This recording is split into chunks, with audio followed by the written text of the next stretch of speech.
Hello, ninth class. A very warm welcome to our channel. Today, we are going to start with the fifth chapter of civics, elections.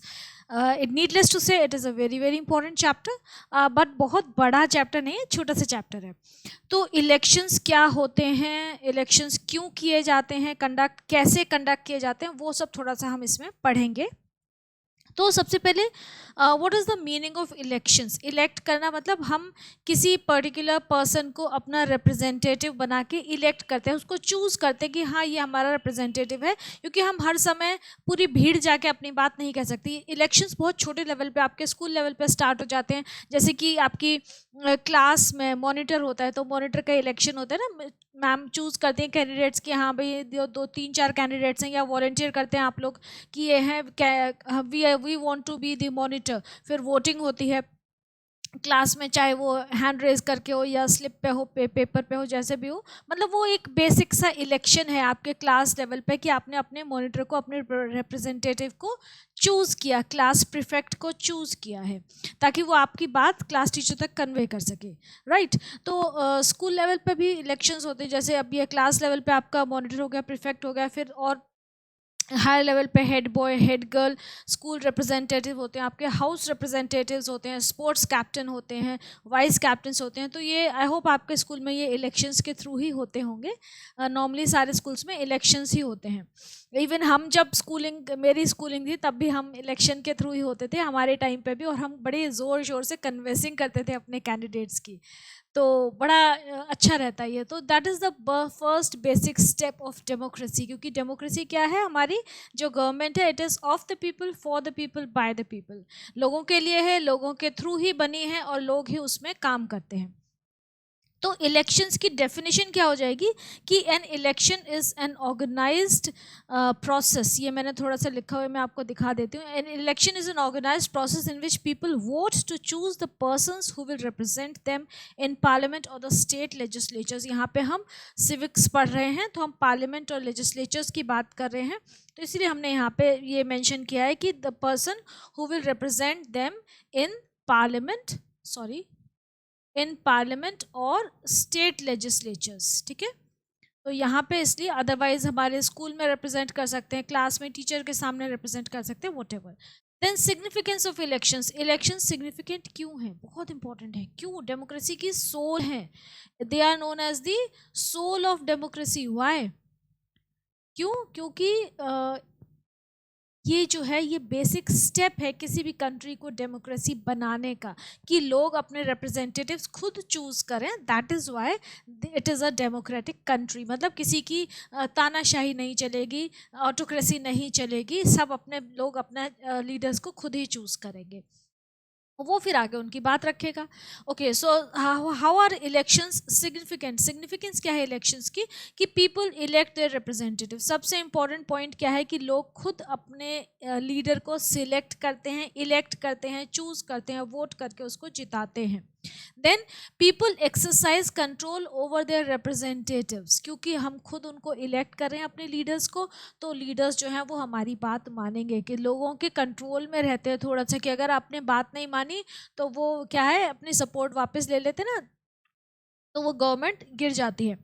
Then educating electorates. जब हम polling कराते हैं, voting कराते हैं, ये एक system बना रखा है हमारी गवर्नमेंट ने कि आप वोट डालेंगे और अपने लीडर को इलेक्ट करेंगे, तो उसके लिए इलेक्टोरेट मतलब जो लोग जो कि वोटिंग करते हैं, इलेक्शन में पार्टिसिपेट करते हैं, वोट डालते हैं, तो उनका पढ़ा लिखा होना बहुत ज़रूरी है. पढ़ा लिखा और समझदार होना, लिटरेट होना ज़रूरी है. उसके बाद अगर आप लिटरेट नहीं भी हैं, जैसे हमारी अभी भी रूरल पॉपुलेशन बहुत ज़्यादा लिटरेसी नहीं है वहाँ पे, लेकिन दे शुड बी इंटेलिजेंटली अपने रिप्रेजेंटेटिव को चूज़ कर सकें. तो उनको अवेयरनेस होनी चाहिए. आजकल तो मीडिया बहुत पावरफुल है, तो उनको सबको अवेयरनेस होती है कि हाँ ये बंदा, इसने ऐसा काम किया था, इसको हमें री इलेक्ट करना है कि नहीं करना है, या हमें कोई ऐसा नया बंदा मिला है जो कि अब हमारे कॉज को और अच्छे से प्रेजेंट कर सकता सकता है, हमारी हेल्प कर सकता है डेली हमारी जो सिचुएशंस हैं उनको डील करने में, तो हम उसको चूज़ करें। तो इलेक्टोरेट अगर समझदार होगा, पढ़ा लिखा होगा, तो कैंडिडेट अच्छा चूज़ कर पाएंगे वो। Then elections are also a means of protecting our freedom and rights.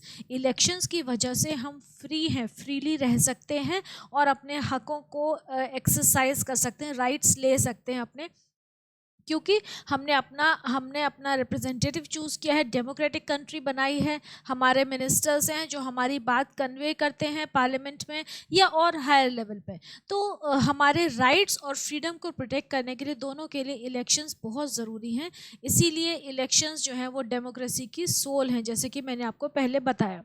In democracy, अब देखो आपकी बुक में क्या दे रखा है, in democracy it is neither possible nor necessary for people to govern directly. अब सारे लोग, देखो इलेक्शंस क्यों जरूरी है, एक और चीज कि हर इंसान जाके खुद थोड़ी बोलेगा पार्लियामेंट में कि अब हम तो कितने बिलियंस हैं, है ना, वी आर 1.4 बिलियन, तो हम इतने सारे लोग हैं, हर बंदा अपनी बात जाके नहीं बोल सकता। तो हम क्या करते हैं, हम a group of people choose their representative कि हाँ आप हमारी बात प्रेजेंट करिए जाके।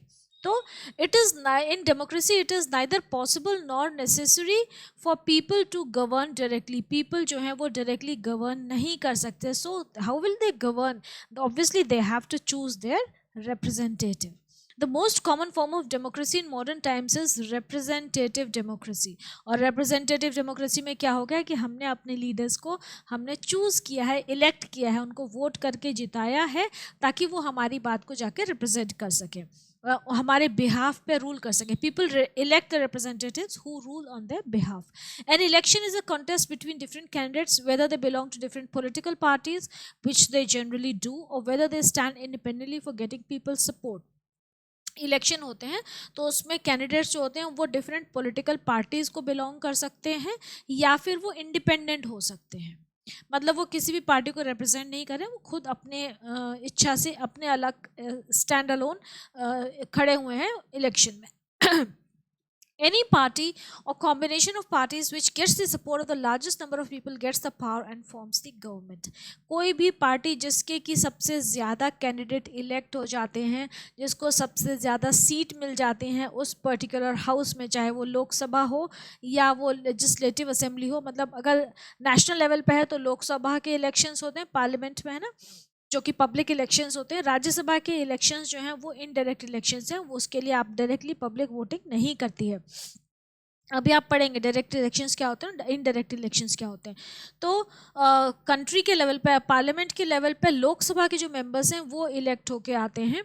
तो अगर लोकसभा में एक सिंगल पार्टी को मेजॉरिटी मिल जाती है, 2/3 मेजॉरिटी मिल गई, और तो वो अपनी गवर्नमेंट बना सकती है। अगर उसको सिंगल मेजॉरिटी नहीं मिली है तो बाकी कुछ दूसरी पार्टीज उसको सपोर्ट करती हैं, तब भी उसकी गवर्नमेंट बन जाती है। तो मेन चीज़ ये है कि जितने ज़्यादा मेंबर्स किसी पर्टिकुलर पार्टी के इलेक्ट होते हैं, वो पार्टी जो है वो पावर में आ जाती है एंड उसी वो रूलिंग पार्टी कहलाती है, और उसी के फिर मिनिस्टर्स बनते हैं, वो अपना कैबिनेट फॉर्म करती है, कैबिनेट ऑफ मिनिस्टर्स, और उसी पार्टी का एक पीएम बनता है, प्राइम मिनिस्टर। तो ये सब चीज़ें हो गई। अब सिग्निफिकेंस ऑफ इलेक्शंस आपसे पूछा है, दे रखा है। पहले मैं आपको ये बता दूं कि सेंटर में क्या होता है, अगर आप लोगों को नहीं पता है कि सेंटर में पार्लियामेंट होती है। सेंटर मतलब जो हमारी कैपिटल है उसकी बात कर रहे हैं हम, तो वहाँ पे हमारी पार्लियामेंट है। पार्लियामेंट के दो हाउसेस हैं, राज्यसभा जिसको हम बोलते हैं अपर हाउस, और लोकसभा जिसको हम बोलते हैं लोअर हाउस। ठीक है, राज्यसभा के जो मेंबर्स होते हैं वो 6 इयर्स की टेन्योर के लिए सिलेक्ट होते हैं, और वो अलग उनका एक प्रोसेस होती है, ये आप 10th में पढ़ेंगे कि कैसे कैसे इलेक्ट होते हैं। वो उनका डायरेक्ट इलेक्शन नहीं होता, इनडायरेक्ट होता है। लोकसभा के जो मेंबर्स होते हैं वो 5 इयर्स की टर्म्स के लिए इलेक्ट होते हैं, इलेक्शंस के थ्रू सिलेक्ट होके आते हैं, मतलब इलेक्ट होके आते हैं, इलेक्शंस के थ्रू आते हैं ये लोकसभा के मेंबर्स, और ये रूलिंग पार्टी लोकसभा में अपनी मेजॉरिटी प्रूव करती है। ये हो गया सेंटर पे। स्टेट लेवल पे क्या होता है, स्टेट लेवल पे दो जैसे सब सेंटर में पार्लियामेंट है, पार्लियामेंट के 2 हाउस हो गए, तो ऐसे स्टेट में भी 2 हाउस होते हैं, लेजिस्लेटिव काउंसिल और लेजिस्लेटिव असेंबलीज। लेकिन हमारे इंडिया में अभी सारी स्टेट्स में लेजिस्लेटिव काउंसिल नहीं है, सिर्फ 6 स्टेट्स में लेजिस्लेटिव काउंसिल्स हैं। लेजिस्लेटिव असेंबलीज बाकी हर स्टेट में है, लेकिन लेजिस्लेटिव काउंसिल जो कि राज्यसभा की इक्विवेलेंट समझी जाती है, जिसको हम हिंदी में कहते हैं विधान परिषद। विधान परिषद सिर्फ 6 स्टेट्स में है, जो कि हैं आंध्र प्रदेश, बिहार, कर्नाटका, उत्तर प्रदेश और तेलंगाना और महाराष्ट्र। ये 6 स्टेट्स में विधानसभा है, विधान परिषद है, जिसको कि हम लेजिस्लेटिव काउंसिल बोलते हैं। पहले जम्मू एंड कश्मीर में भी थी, फिर वो डिसॉल्व हो गई है। और लेजिस्लेटिव असेंबलीज जो हैं ये सारी स्टेट्स में होती हैं। ये इसको बोलते हैं हम विधानसभा। इसके मेंबर्स जो हैं वो मतलब ये it is equivalent to Lok Sabha. इसके मेंबर्स जो भी हैं, इसके मेंबर्स भी इलेक्ट होके आते हैं। जो स्टेट इलेक्शंस होते हैं ना, वो लेजिस्लेटिव असेंबलीज के लिए होते हैं, विधानसभा के लिए। ठीक है, तो अब हम बात करें significance of elections. Elections are a characteristic feature of modern representative democracy wherein citizens elect the leaders in free, fair and regular elections. Elections कैसे होने चाहिए? फ्री होने चाहिए, फेयर होने चाहिए और रेगुलर इंटरवल्स पे होते रहने चाहिए. Therefore, an election is a process by which individuals are elected for governing the country.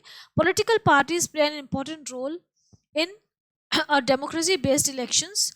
इसके आगे दे रखा है क्या? हाँ, in democracy based elections are contested, won और लॉस्ट और party lines. Article 326 of the Indian constitution grants universal adult franchise to the citizens, according to which every citizen of India who is 18 और above is entitled to vote. That is a universal adult franchise. Need for elections, ज़रूरत क्या है हमें elections की, कि ये point से रखें. देखिए, modern democracies cover so vast an area that all the citizens who run into millions can not possibly take part in the government. इतने मिलियंस एंड बिलियंस हमारे पास सिटीजन है. मिलियंस हैं, बिलियन तो बिलियंस नहीं है, 1.4 बिलियन है. Millions तो हैं, लेकिन तो ये सारे के सारे अपना खुद जाके थोड़ी बोलेंगे कि हमें ये चाहिए, हमें ये चाहिए, हमें चाहिए. ऐसे तो कोई काम कभी हो ही नहीं सकता. तो क्या है कि फिर they elect the representatives which form a comparative. कम रिप्रेजेंटेटिव्स इलेक्ट होंगे तो कम नंबर है, एंड वो अपनी बात फिर कह सकते हैं. तो that is why it is said that modern democracies are representative democracies, क्योंकि हम अपने रिप्रेजेंटेटिव को इलेक्ट कर रहे हैं, वो फिर हमारी बात आगे कन्वे कर रहा है. Then, through elections alone, people can get rid of their existing unpopular governments, and in its place they can elect a new popular government. अगर आपकी गवर्नमेंट, जो अभी करंट गवर्नमेंट है, वो आपको पसंद नहीं है, आपके हिसाब से काम नहीं कर रही है, करप्ट है, या कुछ गड़बड़ करती है, या सिटीजन्स लोगों के लिए फ्रेंडली नहीं है, लोगों की भलाई के लिए काम नहीं कर रही है, तो आप क्या करोगे? जब नेक्स्ट इलेक्शंस आएंगे तो आप अलग लोगों को इलेक्ट करेंगे, अलग लोगों को वोट करेंगे, तो वो गवर्नमेंट आउट ऑफ पावर हो जाएगी. तो दैट इज़ वाई लोगों के पास बहुत इंपॉर्टेंट राइट है, ये राइट टू वोट बहुत बहुत इंपॉर्टेंट है. Then it is the fear of next elections. जब इलेक्शन वाले आने वाले होते हैं ना, तो हम कहते हैं ना गवर्नमेंट अब इतने सारे काम करे, ये बिल भी पास हो जाएगा, ये भी हो जाएगा, क्योंकि इलेक्शन आने वाले, क्योंकि अब उनको दोबारा से इलेक्ट होना है. तो वो लोगों को क्या करते हैं? लोगों के लिए फटाफट फटाफट सारे काम करते हैं. तो it is the fear of elections which makes a government work properly. Otherwise, the people would topple it and throw its members out of their covetous posts and high positions. तो लोग, जो मिनिस्टर्स हैं, वो इस डर के वजह से अच्छे से काम करते हैं कि अगर ढंग से काम नहीं किया, अपनी पोजीशन को जस्टिफाई नहीं किया, लोगों की भलाई के लिए काम नहीं किया, तो जब नेक्स्ट इलेक्शन आएंगे तो लोग हमें दोबारा से इलेक्ट नहीं करेंगे, एंड विल लूज़ आर जो ग्लोरी है, जो ग्लैमर है, जो इतने अच्छे अच्छे गवर्नमेंट उनको फैसिलिटीज़ देती है, व्हीकल्स हैं, फ्री के सब ट्रैवलिंग एक्सपेंसेस मिलते हैं, उनको फ्री होता है सब कुछ, रहने को जगह मिलती है, और मतलब बहुत सारे राजा महाराजाओं वाले ठाट होते हैं, वो उनके हट जाएंगे.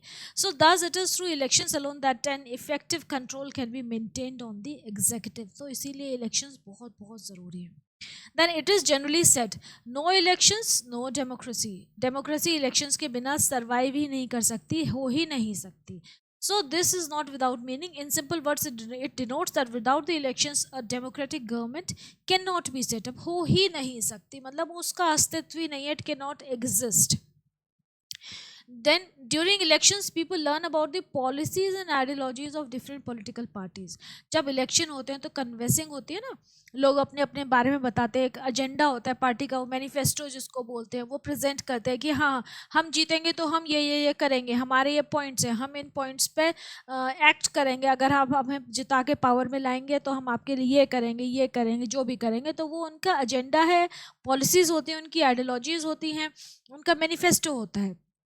तो वो लोगों को अवेयरनेस होती है कि कौन सी वाली पार्टी हमारे लिए ज़्यादा बेनिफिशियल है, कौन सी हमारे लिए ज़्यादा काम करेगी, कौन सी मतलब को जो भी काम कर रही हैं वो, उसमें से हम चूज़ कर सकते हैं कि यार हमारे लिए कौन सा वाला अच्छा है काम।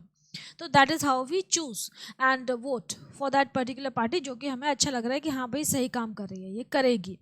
सो this helps them to become aware of the social and economic problems of the country. तो इससे लोगों को भी समझ में आता है कि हाँ इंडिया के या कंट्री के डिफरेंट रीजन्स में क्या क्या प्रॉब्लम्स हैं, और जिनको सॉर्ट आउट करने के लिए गवर्नमेंट को ऐसे ऐसे काम करने चाहिए। ये आपको एक पिक दे रखी है ईवीएम की, इलेक्ट्रॉनिक वोटिंग मशीन की, कि इसमें वोट कैसे लगाते हैं, कैसे फिंगर लगाते हैं। Then elections provide a platform for political education and participation of people. एक प्लेटफॉर्म मिलता है जहाँ की लोग आजकल तो टीवी पे बहुत डिबेट्स होते हैं इलेक्शंस के पहले, इलेक्शन नहीं भी हैं तब भी डिबेट्स तो ऑल ईयर राउंड चलते ही रहते हैं। तो different social problems, different political problems को लेके डिफरेंट पार्टीज़ के रिप्रेजेंटेटिव्स आते हैं, वो डिस्कस करते हैं, कई बार तो बहुत हॉट हो जाते हैं वो डिस्कशंस। तो लेकिन लोगों को उससे बहुत अवेयरनेस मिलती है, जो जनरल पब्लिक है ना उनको पता चलता है कि हाँ कौन कौन से पॉइंट्स पे डिस्कशन हो रहा है, कौन सी पार्टी का किस पर्टिकुलर प्रॉब्लम के लिए क्या व्यू पॉइंट है, कहाँ पे स्टैंड कर रही है वो पार्टी। तो उससे आगे उन्हें इलेक्शंस में चूज़ करने में बहुत हेल्प मिलती है। सो people can contest elections and also discuss and debate policies and programs of the government. ये जो ईवीएम है ना, इसमें देखो आपको दिख रहा है यहाँ पे निशान बने हुए, यहाँ पे ना एक्चुअली थंब रखना होता है। ये जो एरिया है इसको मैं हटा देती हूँ, ये जो एरिया आपको दिख रहा है ना ये ओवल सा, यहाँ पे हम थंब रखते हैं अपना, और ये जैसे ही थंब रखते हैं तो वहाँ पे एक टी की आवाज़ आती है, बीप आती है, जिससे कि हमारा वोट रजिस्टर हो जाता है। यहाँ पे ये जो है ना सारे ये सारे यहाँ पे डिफरेंट आपको दिख रहा होगा, क्लियर नहीं होगा शायद, यहाँ पे डिफरेंट कैंडिडेट्स के वो होते हैं, सिंबल्स होते हैं, नाम होते हैं, सिंबल्स होते हैं कि वो किस पार्टी को रिप्रेजेंट कर रहे हैं। तो हमें जिसको वोट करना है हम उसके अगेंस्ट अपना थंब रख देते हैं। यहाँ पे लिस्ट है, यहाँ पे पूरी लिस्ट ऑफ कैंडिडेट्स होती है अलॉन्ग विद द पार्टीज, और यहाँ पे उनके अगेंस्ट हमें जिसको भी सिलेक्ट करना है, सपोज मैं इस वाले कैंडिडेट को वोट देना चाहती हूँ तो मैं यहाँ पे अपना थंब लगा दूंगी, इसके ऑपोजिट बस थंब रखना होता है and a beep is there and our vote is registered. It is that easy. Okay, now kinds of elections, कि इलेक्शंस कितनी कितनी तरह के होते हैं। तो बेसिकली दो तरह के होते हैं, direct elections and indirect elections. Direct election क्या हो गई, जहाँ पे कि हम खुद अपने रिप्रेजेंटेटिव को चूज़ करते हैं, वोट देते हैं। इनडायरेक्ट इलेक्शन हो गई जहाँ पे कि पूरी जनता पब्लिक जाके चूज़ नहीं करती है, हम हमारे रिप्रेजेंटेटिव्स चूज़ करेंगे, वो इनडायरेक्ट इलेक्शन हो जाता है। अभी हम देखते हैं कि उसका डिटेल्स क्या है। There are two kinds of elections. One is direct and the other is indirect election. In direct election, voters directly elect their representatives through the legislature, while in indirect election, voters first elect a small number of electors who in turn elect the members of legislature. मतलब कि direct elections में तो हम सारी भीड़ जाके खुद ही vote देते हैं और रिप्रेजेंटेटिव चूज़ कर लिया, जो कि लोकसभा के मेंबर्स के लिए होता है। लोकसभा के मेंबर्स जो होते हैं या विधानसभा के जो मेंबर्स होते हैं, मतलब जो लेजिस्लेटिव असेंबलीज होती हैं स्टेट लेवल पे हैं, और जो लोकसभा है वो नेशनल लेवल पे हमारे सेंट्रल पार्लियामेंट का। तो उनके जो मेंबर्स ऑफ पार्लियामेंट होते हैं या मेंबर्स एमएलएज होते हैं, मेंबर्स ऑफ लेजिस्लेटिव असेंबलीज होते हैं, वो डायरेक्ट इलेक्शंस के थ्रू चूज़ होके जाते हैं। बाकी इनडायरेक्ट इलेक्शन क्या होता है कि जो हमने एमएलएज या एमपीज चूज़ किए हैं, जो कि लोकसभा के मेंबर्स हैं या हमारी लेजिस्लेटिव असेंबली के मेंबर्स हैं, वो फिर फर्दर आगे वोट डालेंगे किसी पर्टिकुलर पोस्ट के लिए। जैसे कि प्रेसिडेंट का जो इलेक्शन होता है वो इनडायरेक्ट इलेक्शन होता है। एक इलेक्टोरल कॉलेज है जो कि प्रेसिडेंट को सिलेक्ट करता है, उसमें सिलेक्टेड लोग होते हैं। देन वाइस प्रेसिडेंट का जो इलेक्शन होता है वो भी इनडायरेक्ट इलेक्शन के थ्रू होता है। ऐसी राज्यसभा के जो मेंबर्स सिलेक्ट होते हैं वो भी इनडायरेक्ट इलेक्शन के थ्रू होते हैं। तो ये सारे जो हैं ये इनडायरेक्ट इलेक्शन है। विधान परिषद के जो मेंबर हैं, जिन भी स्टेट में, अभी मैंने बताया आपको 6 स्टेट्स में विधान परिषद होती है, लेजिस्लेटिव काउंसिल, उसके मेंबर्स भी इनडायरेक्ट इलेक्शंस के थ्रू चूज होते हैं। सो अब यहाँ पे दे रखा है कि डायरेक्ट और इनडायरेक्ट में कौन चूज होते हैं। MPs, members of parliament, MLAs and members of the local bodies, जो कि हमारी म्यूनिसिपल बॉडीज़ होती है, म्यूनिसिपल काउंसिल है या पंचायत से, ग्राम सभा है, ब्लॉक के चुनाव होते हैं। तो ये सब जो है ये डायरेक्ट मेथड, डायरेक्ट इलेक्शंस के थ्रू सिलेक्ट होते हैं। यहाँ पे डायरेक्टली पूरी जितने भी हमारे इंडिया के जो जितने भी लोग हैं जो कि वोटिंग के लिए एलिजिबल हैं, वो सारे के सारे वोट करते हैं। Then members of Rajya Sabha, President and the Vice President of India and also the members of Vidhan Parishad in a state are elected by the method of indirect election. ठीक है। अब इनके कुछ मेरिट्स एंड डीमेरिट्स हैं, मतलब direct election के कुछ फायदे हैं, कुछ नुकसान है, ऐसे इनडायरेक्ट के कुछ फायदे हैं, कुछ नुकसान है, वो हम देखते हैं। ये आपको याद रखने हैं। मैं ये ध्यान जरूर रखना कि कौन से लोग डायरेक्ट इलेक्शन के थ्रू सिलेक्ट हो रहे हैं, कौन से इनडायरेक्ट के थ्रू सिलेक्ट हो रहे हैं। ये आपसे एमसीक्यूज में भी पूछ सकते हैं और वो जो 2 मार्क्स से क्वेश्चन आते हैं उसमें भी पूछ सकते हैं। अब मेरिट्स क्या है डायरेक्ट इलेक्शन की। फर्स्ट, डायरेक्ट इलेक्शन जो है that is the most democratic form, मतलब सबसे ज़्यादा जो है वो डेमोक्रेटिकली करेक्ट है।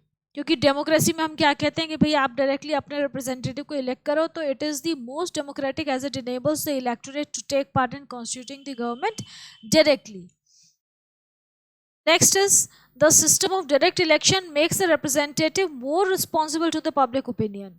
कैसे करें कि अब जो हमारा रिप्रेजेंटेटिव है ये हमारे लिए रिस्पॉन्सिबल है, क्योंकि हम इसको चूज़ कर रहे हैं, तो ये लोगों के टच में रहता है, उनकी वेलफेयर के लिए काम करता रहता है, क्योंकि उसको पता अगर काम नहीं करेगा तो फिर नेक्स्ट टर्म में इलेक्ट नहीं होगा, लोग उसको सिलेक्ट नहीं करेंगे। Then it also stimulates political interest among voters. हर वोटर, जब कन्वेंसिंग होती है ना, सब एक्साइट होते हैं, हम सर हर वोटर को लगता है कि मैं बड़ा इंपॉर्टेंट हूँ, मैं अपना वोट डालने जाऊँगा, I can also take part in forming the government. तो एक इम्पॉर्टेंस की फीलिंग आती है, लोगों को लगता है इन्वॉल्व हो रहे हैं, इन्वॉल्वमेंट की फीलिंग आती है। तो दैट इज़ वाई लोग जो है 1 to 1 उनका कनेक्शन बनता है लॉ मेकर्स, उनको लगता है कि हाँ हम भी जो ये लॉ मेकिंग की पॉलिसीज़ हैं, इन लॉ मेकिंग है या जो गवर्नमेंट की पॉलिसीज़ हैं उनमें इनडायरेक्टली पार्टिसिपेट कर सकते हैं। तो this makes people more alert and more active. तो अच्छा लगता है कि हाँ we are also part of this system. Then this the advocates of this system claim that this system is less expose to corruption, क्योंकि होता तो है करप्शन लेकिन कम होता है, क्योंकि बहुत सारे लोगों को वोट डालना है, तो अब सबके घर जाके आप मिठाई नहीं पहुंचा सकते हो इतने करोड़ों लोगों के घर में। तो it is quite difficult to bribe और intimidate such a large number of people. आप इतने सारे लोगों को डरा नहीं सकते हो, ब्राइब नहीं दे सकते हो, इसीलिए it is quite difficult to use हम कहेंगे कि जो करप्टेड मीन्स हैं इलेक्शन के अपने लिए, ताकि हम लोगों की जो वोट्स हैं अपनी तरफ डाइवर्ट कर लें, लोगों की जो फीलिंग्स है, लोगों की जो इंडिकेशन है ना, वो अपनी तरफ करना थोड़ा सा मुश्किल पड़ जाता है इसमें। अगर इनडायरेक्ट इलेक्शन होंगे तो वहाँ पे कम लोग होते हैं, उनको इन्फ्लुएंस करना ज़्यादा आसान होता है, लेकिन डायरेक्ट इलेक्शन में बहुत बड़ी पब्लिक को इन्फ्लुएंस करना मुश्किल होता है। तो अगर आप सही से काम करें तभी पब्लिक आपको वोट देगी। डीमेरिट्स क्या हैं, ये मेरिट्स हो गए। डीमेरिट्स क्या हैं कि इसमें the power goes in the hands of ignorant voters. कई वोटर्स जो होते हैं वो ना बहुत ज़्यादा समझदार नहीं हैं, अवेयर नहीं है, दे आर ईदर इलिटरेट और इग्नोरेंट। इलिटरेट का मतलब ये नहीं है कि सारे इलिटरेट लोग इग्नोरेंट होते हैं, लेकिन बहुत सारे पढ़े लिखे भी इग्नोरेंट होते हैं। तो इसमें क्या है कि वो लोग ज़्यादा इंटेलिजेंट नहीं हैं या फिर उतने इंडिपेंडेंट नहीं हैं ताकि कि वो राइट कैंडिडेट चूज़ कर सकें। जैसे कि घर में लेडीज़ हैं, वो अवेयर ही नहीं है कि कौन सी, जो हस्बैंड ने बोला उस वहाँ जाके अंगूठा लगा दिया कि हाँ भाई इस सिंबल के आगे आपको प्रेस करना है, वहाँ जाके वो उस सिंबल के आगे अपना अंगूठा लगा के आ जाते हैं। तो वोटर्स अवेयर नहीं होते, क्योंकि उनको ये लगता है कि उनको प्रॉब्लम्स बहुत ज़्यादा समझ नहीं आती हैं।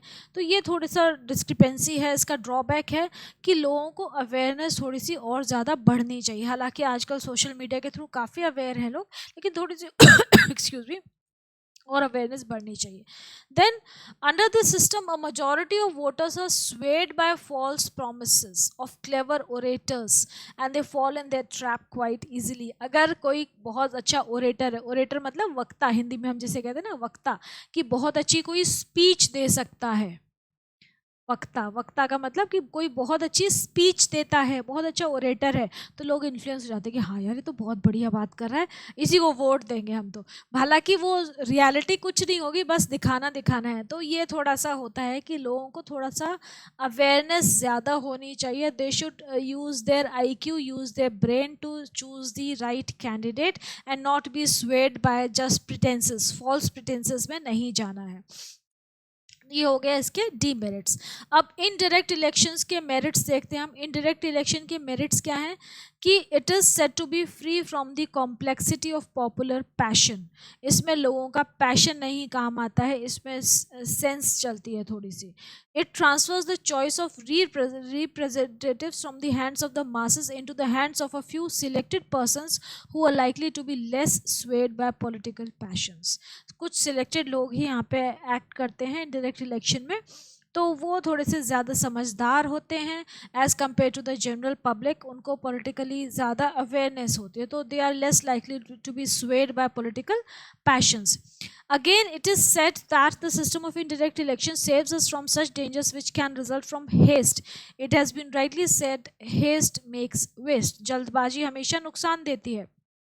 So there are two elections. As such, mistakes made at one stage can be corrected at another stage. The time gap in two election cools down the passions and members of the electoral college can think twice before electing any candidate. तो ये थोड़ा सा इसका फ़ायदा है कि जब normal elections हो जाते हैं उसके बाद जब शांत हो जाते हैं, सब पब्लिक शांत हो जाती है, पैशंस ठंडे हो जाते हैं, एक्साइटमेंट डाउन हो जाता है, तब थोड़ा दिमाग ज़्यादा अच्छे से काम करता है, तब वो और अच्छे से चूज़ कर सकते हैं.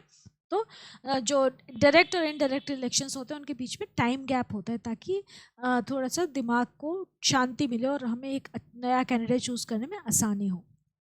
डीमेरिट्स ऑफ इनडायरेक्ट इलेक्शन क्या है कि first it is anti democratic. Anti democratic तो है ही क्योंकि भाई आप खुद ही चूज़ कर रहे हो सारा. डेमोक्रेसी क्या रिक्वायर करती है कि जो हमारा जो रिप्रेजेंटेटिव है और जो वोटर है they should be in direct and immediate contact, लेकिन इसमें ऐसा नहीं होता है. तो because it keeps a distance between the voter and the representative. तो इनडायरेक्ट है, इसमें एंटी डेमोक्रेटिक है, डेमोक्रेसी के बेसिक प्रिंसिपल के अगेंस्ट है.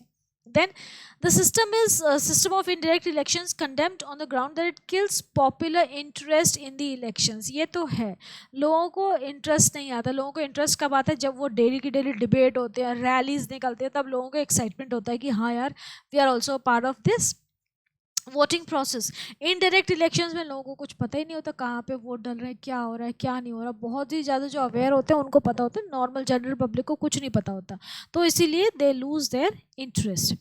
Then system of indirect election breeds political intrigue and corruption, है ना. पॉलिटिकल इंट्रीग हो सकती है, करप्शन हो सकता है इसमें, क्योंकि बहुत कम कैंडिडेट्स हैं जो कि बहुत कम वोटर्स हैं जो कि कैंडिडेट्स को इलेक्ट करने वाले हैं, तो उन कम नंबर ऑफ वोटर्स को इन्फ्लुएंस करना बहुत आसान है, उनको ब्राइब करना. They can be easily be bribed by a rich and powerful candidate. Lastly, it is pointed out that the system of indirect elections has been reduced to a mere formality by the operation of the party system, which serves as a link between the primary voters and the intermediate electors. ये भी सही है कि indirect election जो है वो एक formality सी रह गया है, क्योंकि पहले ही चोजन होता है बंदा कि हाँ हमें इसको चूज़ करना है. हर पार्टी अपने इलेक्टेड कैंडिडेट को वहाँ भेजती है और फिर ऑलमोस्ट इट इज़ डिसाइडेड कि हाँ इस बंदे को हमें चूज़ करना ही करना है. तो वो एक फॉर्मेलिटी सी होकर रह गई है, लेकिन ये अलग अलग लेवल्स पे होता है, तो उसमें नॉर्मल पब्लिक को इतना कुछ पता नहीं चलता है. ना difference between direct and indirect elections, ये आपको आने चाहिए क्योंकि ये पूछे जा सकते हैं आपके एग्जाम में. तो ये पॉइंट्स देख लेते हैं. डायरेक्ट इलेक्शंस में voters directly elect the representatives, जबकि इनडायरेक्ट में voters directly they do not directly elect the representatives और head of state, they elect only an intermediate body और electoral college. Then direct election में log regulates the qualifications, age, etc. of voters and establish eligibility requirements for the contestants. Contestants के लिए eligibility requirements होता है, voters के लिए भी होता है. लेकिन यहाँ पे सारे के सारे इलेक्टेड representatives जो हैं they are at par, उसमें उनको कोई क्वालिफिकेशन की ज़रूरत नहीं है. Then every adult citizen holds the right to vote, लेकिन यहाँ पे सिर्फ इलेक्टेड रिप्रेजेंटेटिव्स जो हैं वही वोट कर सकते हैं. There is a large body of voters called the electorate. पूरी हमारी इंडिया वोट करती है या स्टेट के इलेक्शन है तो वो पर्टिकुलर स्टेट के वोटर्स वोट करेंगे तो उनको they will cast a vote, तो उनको बोलते हैं electorate. Now there is a small body of voters, यहाँ पे बहुत कम वोटर्स होते हैं, selected number of candidates. Then members of the legislative assemblies, that is Vidhan Sabha, and members of Lok Sabha are directly elected, whereas the members of the state legislative councils, that is the Vidhan Parishad, members of the Rajya Sabha, president and vice president of India are elected indirectly. Okay, so this is the difference. ये ज़रूर याद रखना, fifth वाला point बहुत बहुत important है कि कौन कौन से डायरेक्टली इलेक्ट होते हैं, कौन कौन से इनडायरेक्टली इलेक्ट होते हैं.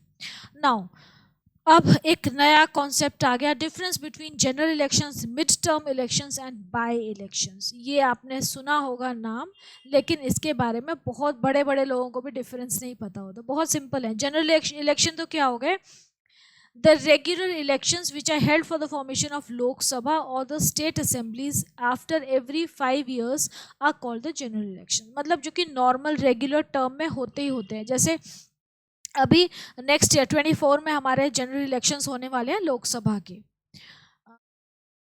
Country is going in for general elections next year. तो ये लोकसभा के क्योंकि 5 साल खत्म हो गए, 19 में इलेक्ट होकर आई थी मोदी गवर्नमेंट, 24 में 5 साल कंप्लीट हो जाएंगे तो 24 में इलेक्शंस होंगे. तो ये नॉर्मल है कि 5 साल का टेन्योर खत्म हो गया गवर्नमेंट का, अब दोबारा से इलेक्शंस होंगे. तो दीज आर जनरल इलेक्शंस. ऐसी स्टेट असेंबली के भी जो विधानसभा है, लेजिस्लेटिव असेंबली है, उसका भी जो टेन्योर होता है 5 years होता है. तो 5 साल खत्म हो गए तब इलेक्शन होंगे. तो ये नॉर्मल प्रोसेस है. तो the last general elections for constituting the 17th Lok Sabha were held in अप्रैल में 2019. तो अब कब होंगे, अप्रैल में 2024. तो ये हो गया जनरल इलेक्शंस हो गए. उसके बाद आते हैं mid term elections. Mid term elections क्या हैं, जो कि पूरे 5 साल की टर्म कंप्लीट नहीं हुई है किसी भी रीज़न से. वो हमारे जो या तो ऐसा हो गया कि बीच में मिनिस्टर्स ढंग से काम नहीं करे तो उनके जो सपोर्टर्स थे उन्होंने सपोर्ट विड्रॉ कर ली, सरकार गिर गई जिसको हम कहते हैं ना. तो जो 5 साल की जो टर्म थी गवर्नमेंट की वो उन्होंने कंप्लीट नहीं की. ये नेशनल लेवल पे हो सकता है, मतलब लोकसभा में भी हो सकता है, और स्टेट लेवल पे हो सकता है, मतलब लेजिस्लेटिव असेंबली में भी हो सकता है, विधान सभा में. तो तब स्टेट गवर्नमेंट गिर जाएगी. तो ये जो होता है ऐसी सिचुएशन जहाँ पे कि कोई अपनी सपोर्ट विड्रॉ कर लेता है. सपोज मेजॉरिटी पार्टी नहीं बनी थी, सपोर्ट से बनी थी वो गवर्नमेंट, और जो पार्टीज थी उन्होंने अपनी सपोर्ट विड्रॉ कर ली कि आप हमारी बात नहीं मान रहे हो, हम अपनी सपोर्ट विड्रॉ कर रहे हैं. जैसे ममता बनर्जी बहुत धमकी देती हैं ऐसी. तो nothing disrespectful but she is a very bold lady, no doubt. तो उन्होंने अपनी अगर सपोर्ट विड्रॉ कर ली तो गवर्नमेंट गिर जाएगी. तो ऐसे भी क्या होता है कि जो असेंबली है, जो लोकसभा है, वो डिसॉल्व हो जाती है और फिर इलेक्शंस होते हैं दोबारा से, ताकि जो नई गवर्नमेंट बन सके. जो नई गवर्नमेंट इलेक्ट होती है वो दोबारा से 5 साल के लिए इलेक्ट होती है. ऐसा नहीं कि सपोज गवर्नमेंट के इलेक्ट हुई 5 साल के लिए, 3rd ईयर में गवर्नमेंट की सपोर्ट चली गई, गवर्नमेंट गिरा दी गई, तो बचे कितने उसकी टर्म के 2 साल बचे. तो नई गवर्नमेंट जो बनेगी वो 2 साल के लिए काम नहीं करेगी, वो फ्रेश गवर्नमेंट होगी, वो 5 साल के लिए इलेक्ट होगी. ठीक है, ये बहुत इंपॉर्टेंट कॉन्सेप्ट है, इसको ध्यान रखना. तो mid term elections are the elections which are held before the completion of the term of 5 years when the legislature is dissolved due to one reason or the other. Such elections are held when the central government or the state government fails to prove its majority in the legislature, and elections are held for the new government. The newly formed legislature will have full 5 years term. पूरे 5 साल वो अब rule करेंगे जो नई government बनेगी. तो इसको हम बोलते हैं मिड टर्म इलेक्शंस. अब एक और तरीके के इलेक्शन होते हैं जिनको हम बोलते हैं बाय इलेक्शन. ये बाय इलेक्शन क्या होते हैं कि सपोज हमने किसी पर्टिकुलर मेंबर को इलेक्ट किया हुआ है, मेंबर ऑफ पार्लियामेंट है हमारी पर्टिकुलर किसी कॉन्स्टिट्यूएंसी का, अब उसकी डेथ हो जाती है, किसी भी रीज़न से, या फिर वो रिज़ाइन कर देता है, तो दोनों केस में क्या हुआ, उसकी वो जो सीट थी वो वेकेंट हो गई। सीट वेकेंट तो नहीं रह सकती, तो उसको सीट को फिल करने के लिए हमें इलेक्शन कराने पड़ेंगे उस पर्टिकुलर कॉन्स्टिट्यूएंसी में। तो ये वाले जो इलेक्शंस होते हैं जो किसी वेकेंट सीट को फिल करने के लिए कराए जाते हैं, इनको हम बोलते हैं बाय इलेक्शन। तो ये किसी पर्टिकुलर रीजन में ही होते हैं, सब जगह नहीं होते हैं। तो the process of conducting elections to fill the vacancy in parliament और state legislatures because of the resignation or death of a member during his term of office is called a by election. The newly elected members serve the remaining term. जो नया member elect हुआ है वो remaining term सर्व करेगा। Suppose किसी बंदे ने resign कर दिया, उसके 2 साल हुए थे, अभी 3 साल बचे हुए हैं, उसने रिज़ाइन कर दिया, तो जो नया बंदा चूज़ किया है आपने वो 3 साल रहेगा, 5 साल नहीं रहेगा, क्योंकि 5 साल टोटल गवर्नमेंट तो 5 साल ही चलेगी ना। तो गवर्नमेंट के तो अभी 3 साल ही बचे हुए हैं, तो उसको हम थोड़ी 5 साल तक रख देंगे जो बंदा हमने चूज़ किया है। तो जितना रिमेनिंग पीरियड है उस पर्टिकुलर पर्सन का जिसने रिज़ाइन किया है, जिसकी डेथ हो गई है, उसी पर्टिकुलर पीरियड के लिए वो बंदा वहाँ पे काम करेगा या वहाँ पे रहेगा। तो these are known as by elections. ठीक है, तो डायरेक्ट इलेक्शन या जनरल इलेक्शन आपको समझ में आ गया। जनरल इलेक्शन क्या होता है, देन मिड टर्म इलेक्शन क्या होते हैं, बाय इलेक्शन क्या होते हैं। इन तीनों में आपको डिफरेंस क्लियर होना चाहिए और उनके टेन्योर क्लियर होना चाहिए। ठीक है, अब बात आई एक और टर्म जो कि हमने खूब सुनी है न्यूज़ में, क्या है ये, कॉन्स्टिट्यूएंसी। कॉन्स्टिट्यूएंसी क्या होती है कि एक पर्टिकुलर एरिया जहाँ से वो अपना एक बंदा हम भेजेंगे, उस पर्टिकुलर एरिया को उसकी कॉन्स्टिट्यूएंसी बोलते हैं, जहाँ से वो सिलेक्ट होके आता है। तो इलेक्शंस कैसे हेल्ड होते हैं, elections are held by dividing the country और the state into a number of representative areas. These areas are called constituencies. मतलब पर्टिकुलर रीजन, जैसे एक शहर है, वो एक कॉन्स्टिट्यूएंसी हो गई, वहाँ से सिलेक्ट होगा एक बंदा, इलेक्ट होगा, और वहाँ से वो जाएगा स्टेट लेजिस्लेटिव असेंबली में, या फिर एमपी बनेगा तो मेंबर ऑफ पार्लियामेंट बनेगा तो लोकसभा में जाएगा। तो वो कॉन्स्टिट्यूएंसी उसका लोकल एरिया होता है जहाँ के वोटर्स उसको इलेक्ट करेंगे और वहाँ से वो जाएगा एक हायर लेवल पे। तो thus a constituency is a fixed area with a body of voters or residents with voting rights. Types of constituency, single member constituency। हमारे इंडिया में सिंगल मेंबर कॉन्स्टिट्यूएंसी ही फॉलो होता है, मतलब कि एक कॉन्स्टिट्यूएंसी से सिर्फ हम एक ही मेंबर इलेक्ट करते हैं। ऐसा नहीं है कि हम एक सिटी में रह रहे हैं, वहाँ से हमने 2 एमपी बना के भेज दिए, नहीं, एक ही एमएलए सिलेक्ट होता है, कॉन्स्टिट्यूएंसी से एक ही एमपी सिलेक्ट होता है। तो when the constituency is entitled to only one representative, it is called a single member constituency. The winner represents that particular constituency. In India we have single member constituencies. India में हमारी multi member constituencies कहीं भी नहीं है। Multi member constituency क्या होती है कि जब एक कॉन्स्टिट्यूंसी से मोर देन 1 रिप्रेजेंटेटिव जाता है तो उसको हम मल्टी मेंबर कॉन्स्टिट्यूंसी बोलते हैं। This system does not exist in India. Reserved constituency क्या होती है, in India we have reserved constituencies for scheduled caste and scheduled tribes in both the state and central legislatures. मतलब कि हम state में जब इलेक्शन हो रहे हैं तो स्टेट में हमने कुछ एरियाज को, कुछ कॉन्स्टिट्यूंसीज को फिक्स कर दिया है कि यहाँ से जो कैंडिडेट खड़ा करेंगे पॉलिटिकल पार्टीज, वो शेड्यूल्ड कास्ट का ही होना चाहिए, शेड्यूल्ड ट्राइब्स का ही होना चाहिए। रिजर्व्ड सीट है वो उस पर्टिकुलर रीजन की। कोई भी पार्टी जनरल कैंडिडेट खड़ा नहीं कर सकती वहाँ पे, वो उस particular schedule SC ST candidate को ही खड़ा करेगी वहाँ पे। तो ऐसे ही सेंटर में भी होता है, स्टेट में भी होता है। तो ये जो कॉन्स्टिट्यूंसीज होती हैं इनको हम बोलते हैं reserved constituencies. These have been reserved for the candidates of SC and ST category.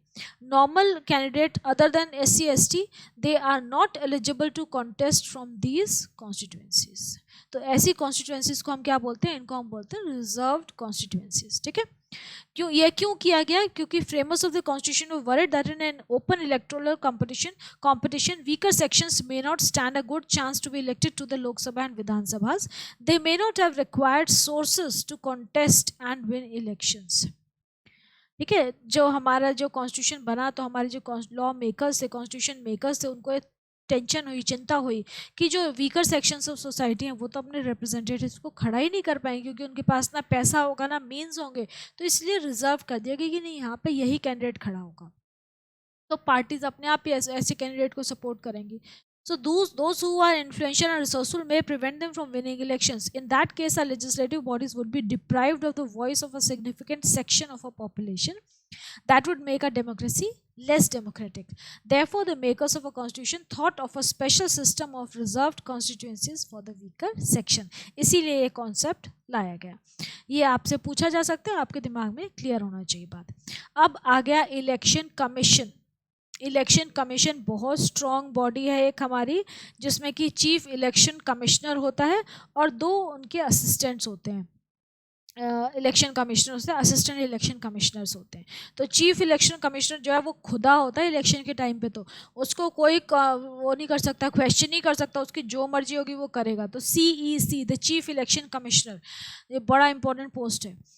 तो to ensure free and fair elections किस लिए बनाया गया है ये? To ensure free and fair elections in a country, ताकि किसी गवर्नमेंट की, रूलिंग पार्टी की या किसी भी चीज़ किसी और पार्टी की दखल अंदाजी ना हो, इन्फ्लुएंस ना कर पाए वो इलेक्शन के सिस्टम को. इलेक्शंस जो है वो फ्री एंड फेयर होने चाहिए.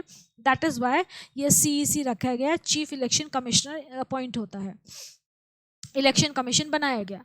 तो इसके लिए एक स्पेशल ऑर्गेनाइजेशन बनाई गई है कंट्री में, जिसको बोलते हैं election commission. Article 324 of the Constitution provided that the power of superintendence, direction and control of elections to Parliament, state legislatures, the office of President and Vice President of India shall be vested in the Election Commission. ये सारे काम जो हैं ये elections कौन conduct कराएगा? Election commission. अब election commission में कौन कौन से मेंबर्स होते हैं? सबसे पहले होगा चीफ इलेक्शन कमिश्नर या CEC, who is appointed by the president. President appoint करते हैं इनको. करीब क्या इनका जो पीरियड होता है वो he is appointed for a period of 6 years और up to 65 years of age, whichever is earlier. मतलब सपोज अगर वो 60 years के हैं, 6 साल के लिए अपॉइंट हो, तो 5 साल में वो 65 के हो जाएंगे, तो फिर वो रिटायर हो जाएंगे. तो वहाँ पे उनका टेन्योर कितना हो गया? 5 साल का, 5 years का हो गया. तो अगर वो 59 के हैं तब तो वो 65 तक जाएंगे. तो दैट वे. उसके बाद 2 और, ये तो चीफ इलेक्शन कमिश्नर हो गया. फिर 2 और इलेक्शन कमिश्नर्स होते हैं, they are also appointed by the president, जो कि उनकी हेल्प करते हैं, assistant election commissioners. The number of election other commissioners if any are fixed from time to time by president. मतलब चीफ इलेक्शन कमिश्नर के अलावा आप 2 रख रहे हो इलेक्शन कमिश्नर्स जो असिस्टेंट इलेक्शन कमिश्नर्स हैं, लेकिन अगर रिक्वायरमेंट प्रेसिडेंट को लगता है कि और ज़्यादा की रिक्वायरमेंट है तो प्रेसिडेंट नंबर को इंक्रीज भी कर सकते हैं. देन चीफ इलेक्शन कमिश्नर जो है हमारे जो CEC हैं, he is the chairman of the election commission. वो मेन है, वो कंट्रोल करते हैं, वो चेयरमैन है. All appointments by the president are made after the approval of the parliament. मतलब जो कैबिनेट ऑफ मिनिस्टर्स हैं वो भी अप्रूव करते हैं CEC को, और बाकी जो भी अपॉइंटमेंट्स हैं उनको, तभी वो परमानेंट होते हैं. द प्रेसिडेंट और the government of a state, when so requested by the election commission, can provide him with regional commissioners to assist him in performing his duties. मतलब कि अगर चीफ इलेक्शन कमिश्नर ने बोला कि भाई मुझे और स्टाफ चाहिए, मुझे इस पर्टिकुलर रीजन को लुक आफ्टर करने के लिए और बंदे चाहिए, तो अगर लोकसभा की बात हो रही है तो प्रेसिडेंट दे देगा उनको बंदे कि हाँ आप ये ले लो, इतनी चाहिए आपको, ये ले लो, ये ले लो, ये ले लो, और अपना काम करो. अगर स्टेट की बात हो रही है तो वहाँ का जो गवर्नर है वो हेल्प आउट करेगा, and he will provide the election commissioner with the required staff. तो जितना उनको चाहिए, मैंने बोला ना इलेक्शन कमिश्नर तो खुदा होता है, तो उसको जो चाहिए वो दे दिया जाता है.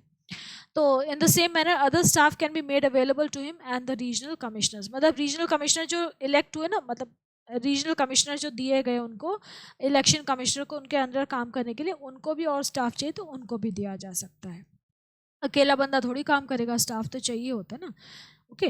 The chief election commissioner is appointed for a period of 6 years up to 65 years of age, whichever is earlier. The chief election commissioner can be removed from his office only on the same grounds in the similar manner as the judge of the Supreme Court, that is impeachment.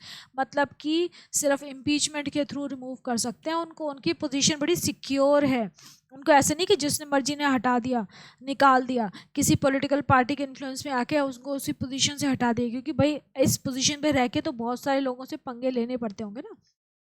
Chief election commissioner को, तो उनकी जो है वो position secure किया government ने कि उनको कोई भी ऐसे हटा नहीं सकता उनकी पोजीशन पे से।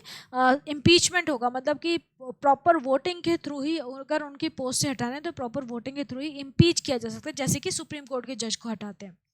Then other election commissioners can be removed by the president on the recommendation of the CEC. अगर CEC recommend करेंगे कि हाँ ये असिस्टेंट सही से काम नहीं करे तो प्रेसिडेंट उनको हटा सकते हैं।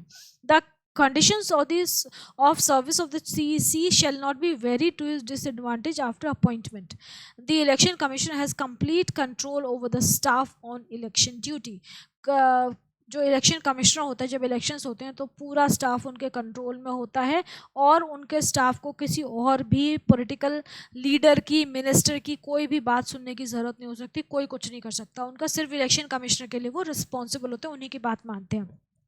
यहाँ पे एक चीज़ दे रखी है कि conditions of the service of the chief election commissioner shall not be varied to his disadvantage, मतलब कि उनकी नौकरी में, उनकी सैलरी में ऐसा कुछ नहीं कर सकते कि जिससे उनको, मतलब आपकी बात नहीं मानी, पर्टिकुलर मिनिस्टर की बात नहीं मानी तो मिनिस्टर क्या करेगा, परेशान कर लेगा उनको कि यहाँ से घर में, उनके घर में दिक्कत होने लगेगी या कोई और उनको प्रॉब्लम क्रिएट कर दी तो ऐसा, या उनकी सैलरी कम कर दी तो ऐसा कुछ नहीं कर सकता है, कोई भी इन्फ्लुएंस नहीं कर सकता है उन कंडीशंस को। जिस कंडीशन पे वो इलेक्ट हुए थे उसी कंडीशन पे रहेंगे, वो इंडिपेंडेंट है, ये सब चीज़ें किसी के कंट्रोल में नहीं है। पहला है कि chief election commissioner shall not be remove from office in the except like in the manner of जज of the supreme court. Then the conditions of service of the CEC shall not be varied to his disadvantage after his appointment. जिस condition में उनका appointment हुआ है वही रहेंगे, उनका कोई चेंज नहीं कर सकते, आप उनको डिसएडवांटेज नहीं दे सकते। देन तीसरा क्या है कि he has complete control over the staff on election duty. ये 3 बहुत इंपॉर्टेंट पॉइंट्स हैं जो कि independence of election commissioner maintain करते हैं। ये आपसे पूछ सकते हैं कि how does the independence of election commissioner is maintained या सिक्योर्ड, सीईसी की इंडिपेंडेंस कैसे मेंटेन होती है। तो ये 3 पॉइंट्स हो गए, ठीक है। 3 पॉइंट्स क्या आते हैं कि उनको आप हटा नहीं सकते एक्सेप्ट, जैसे कि सुप्रीम कोर्ट के जज का इम्पीचमेंट होता है उसी तरीके से हटाएंगे, उनके इम्पीचमेंट होगा, अदरवाइज आप उनको उनकी पोजीशन से नहीं हटा सकते। दूसरा चीज़ कि उनकी जो टर्म्स, जिस टर्म्स पे वो सिलेक्ट हुए थे, इलेक्ट हुए थे, उस पोस्ट पे वही हमेशा रहेंगी, सैलरी वगैरह सब कुछ, उसको आप चेंज नहीं कर सकते। और तीसरी चीज़, मतलब डिसएडवांटेज कम नहीं कर सकते, बढ़ा सकते हो। तीसरी चीज़ कि उनको अपने स्टाफ के ऊपर सुप्रीम कंट्रोल मिलेगा, कोई उसमें इंटरफेयर नहीं कर सकता। ये बहुत इंपॉर्टेंट है to maintain the independence of the CEC. ये पॉइंट्स आप याद रखिएगा। Then functions of election commission. अब election commission of India has to perform many functions in order to hold free and fair elections. तो क्या क्या functions हैं किस लिए, to hold free and fair elections, वो आपको देखना है। पहला है to superintendent direct and control elections to the parliament and state legislatures. Second क्या है, to conduct elections to the post of the president and the vice president. Third, to lay down general rules for elections. Fourth, to determine constituencies and to control the preparation of electoral rolls, allot symbols, recognise political parties. Political parties को जो symbols मिलते हैं वो election commission ही तो देता है, ऐसे थोड़ी अपने आप कुछ भी बना लोगे आप। फिर इलेक्शन कमीशन जो है वो एक पार्टी को रिकग्नाइज करता है कि नेशनल पार्टी है, रीजनल पार्टी है, जो भी है, तो कुछ उसकी कुछ कंडीशंस होती हैं। तो ये सब काम जो है वो इलेक्शन कमीशन के होते हैं।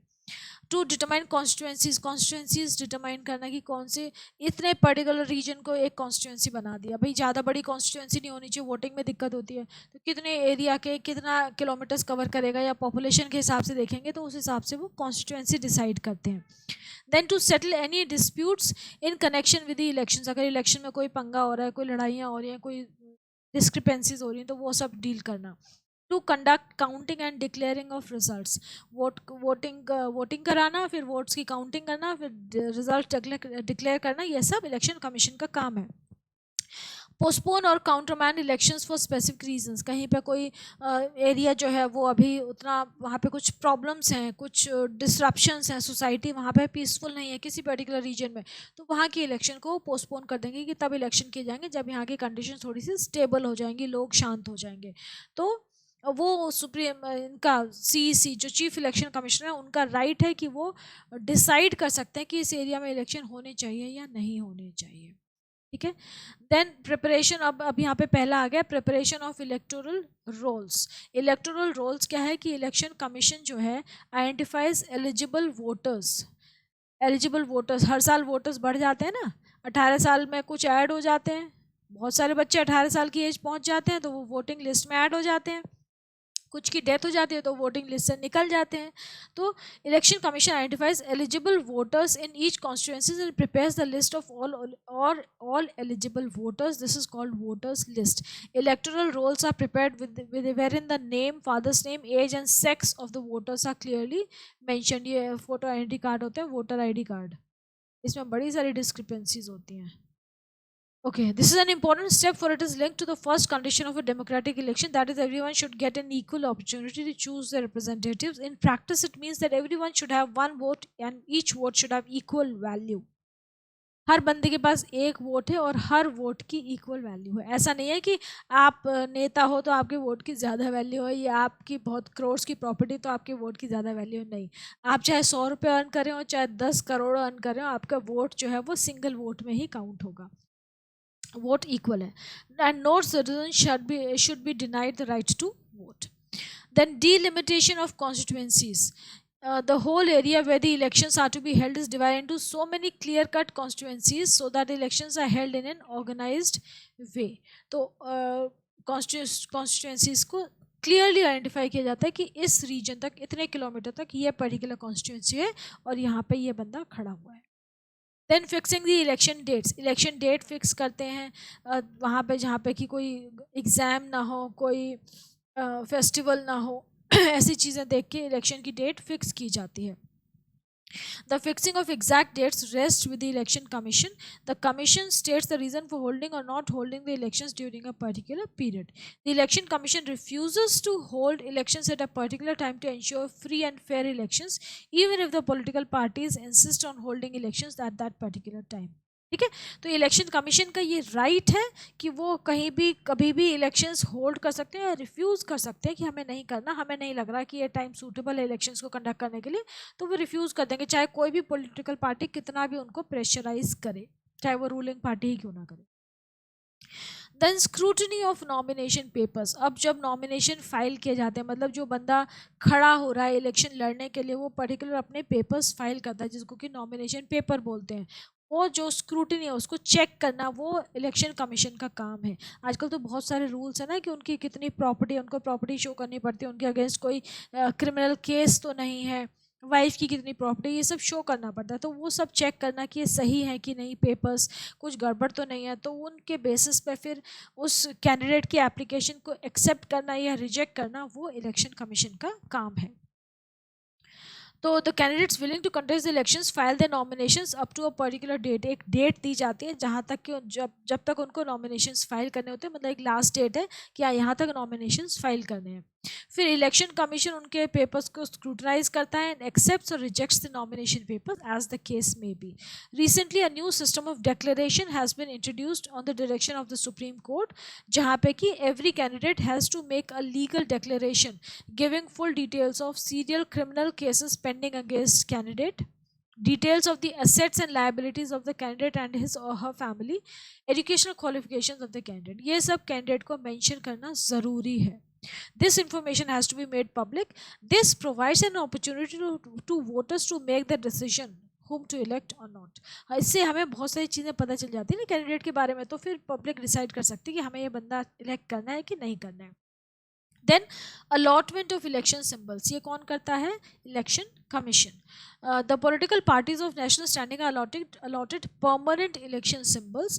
The independent candidates can select any symbol out of a list of free symbols. जो free symbols बचे हुए हैं उनमें से कोई भी सिंबल चूज कर सकता है। कौन? Independent candidate. जो हमारी नेशनल पार्टीज हैं उनके सिंबल्स फिक्स्ड होते हैं, ये नहीं कि हर 5 साल बाद वो सिंबल चेंज कर लेते हैं। वो जो उनकी स्टार्टिंग में सिंबल थे, जो वो पार्टी स्टैब्लिश हुई थी, वही सिंबल्स चले आ रहे हैं। These symbols help even the ordinary man to understand the different parties instantly. अगर कोई पढ़ा लिखा नहीं भी है तो सिंबल देख के पहचान जाता है कि हाँ इस पार्टी का रिप्रेजेंटेटिव है। Then holding of elections and declaration of results, ये किसका काम है? इलेक्शन कमीशन का। For free and fair elections, the voters are required to bring their photo ID card और some other document such as ration card और driving licence to prove the identity. जब हम vote डालने जाते हैं तो हमें अपना एक आईडी कार्ड लेके जाना होता है, वोटर आईडी कार्ड और आधार कार्ड लेके जाते हैं यूजुअली, या फिर राशन कार्ड या ड्राइविंग लाइसेंस, जिससे कि आप प्रूव ये कर सको कि हाँ आप ही हो वो पर्टिकुलर बंदे जो कि वहाँ पे वोट डालने जा रहे हो।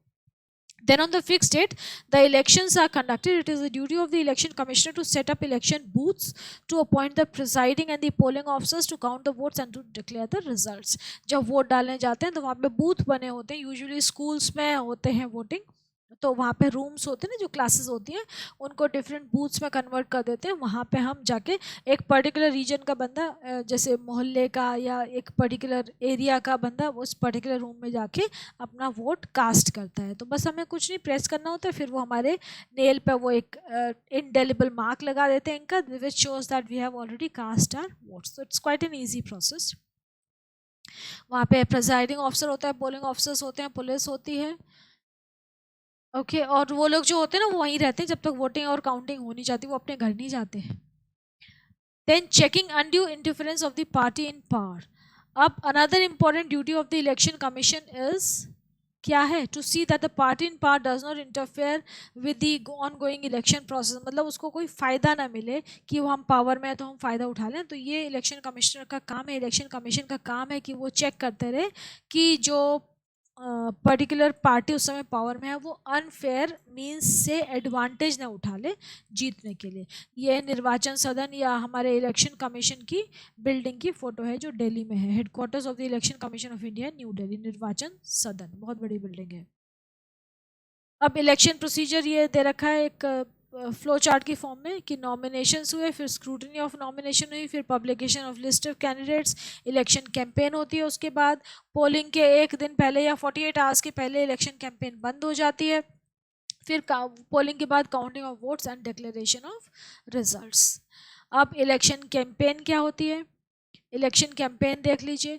N election campaign is organised over 2 weeks between the announcement of the final list of candidates and the date of polling.